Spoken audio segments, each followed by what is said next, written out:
the Forex trading. Forex trading is where a Muslim deals with the exchange of currencies online.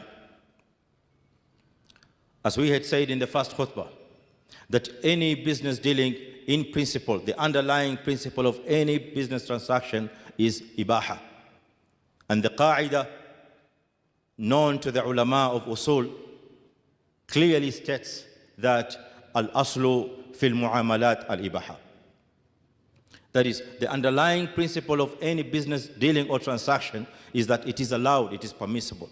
However, we have to be careful about those elements which are considered as violators of that permissibility which is given by Islam in any business dealing.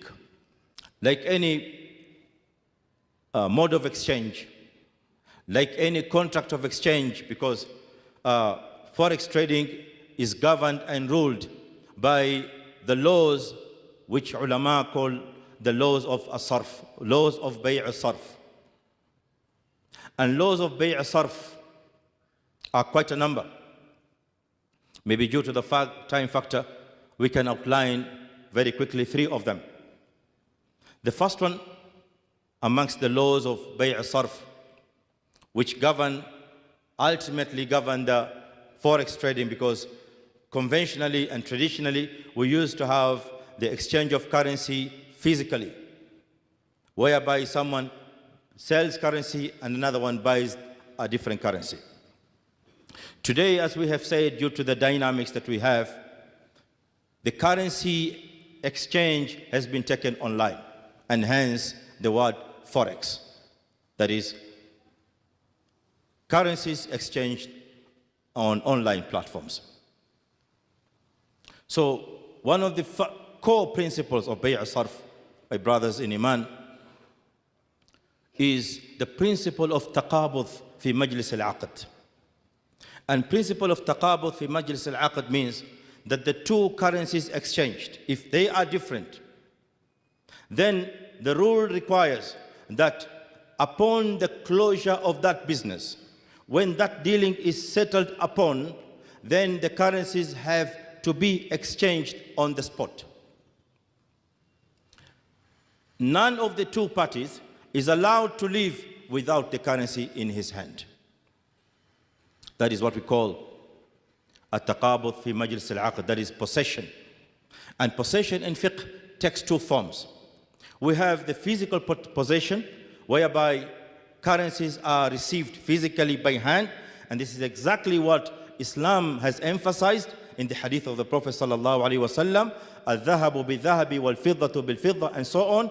At the end of the hadith, the Prophet said, yadan biyadin sawa'an bisawa, hand by hand. That is the physical exchange of currency, and that is law number 1.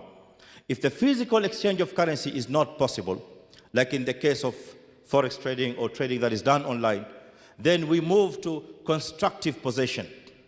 And constructive possession in terms of currency exchange is the situation whereby a Muslim will make sure that the currency exchanged has already hit the bank account, or whatever account that is holding the currency where he is trading with. And that is the point where now we can safely say we have already realized at-taqabuth fi majlis al-aqd. If that is not met, then, or if that is not satisfied, condition number 1, then Forex trading carried out in a manner that does not meet this condition is definitely null and void in Islam. It is unlawful. And today we understand the challenges that are dictating on Forex trading, and one of them being the aspect of T+2 and T+1, whereby even the constructive possession itself becomes a major challenge, because the money has to go to pass through a third party, be it a bank or any broker or any entity, and then after 2 or 1 day, that's what is meant by +2 or +1, is when the money is going to be realized into your account. If a Muslim can do it in a manner that is T+0, there is no any delay in the payment or exchange of the other currency, then that is fine and good. Condition number 2, brothers and sisters, is the principle of ownership, principle of tamalluk. In any business dealing, a Muslim must be able to own. You cannot sell what you do not own. So you must have an asset to sell, or you must have an underlying asset of that business transaction or dealing that you are carrying out. If the asset is not there, and if there is no underlying asset of that particular business that you're doing, then there's no business dealing that you're doing out, that you're doing in Islam. And therefore, and hence, that business transaction is considered in Islam as being unlawful. The Prophet ﷺ has prohibited a Muslim from selling what he or she does not own. وَلَا تَبِعْ مَا لَا تَمْلِكْ. Do not sell what you don't own.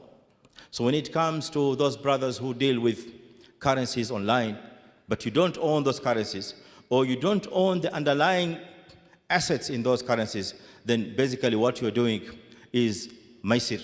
What you're doing actually is gharar. And gharar here means ambiguity. Gharar here means uncertainty. And you are doing business without the principles that are required to be guided by. The third principle, brothers and sisters, that guide the Forex trading and Forex market as a whole is that the core objective of any business dealing in Islam is that the end result has to have an economic impact. A dealing that you are carrying out should be moved by an economic intent, that there is an economic value that you want to create. There is an economic purpose that you are carrying out that business for. If a brother is dealing with Forex trading, but just for speculative gambling, out of speculative behavior, it is moved or it is governed by speculation, whereby you depend on the game of chance, you depend on zero-sum game, or you depend on a game of luck by predicting that a currency will fluctuate, a currency will go up, and another currency will come down, the base currency will go up, the quote currency will go down, and so forth. Then in that case, that is not the purpose of any bay' in Islam, and particularly bay' sarf. Bay' sarf in Islam, my dear brothers and sisters, is carried out for an economic purpose, for an economic intent.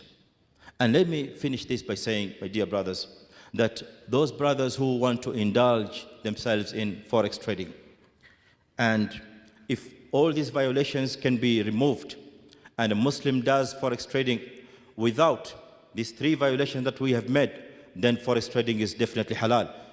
Owing to the first principle which we have mentioned, the underlying principle of any muamala is ibaha, as we have said.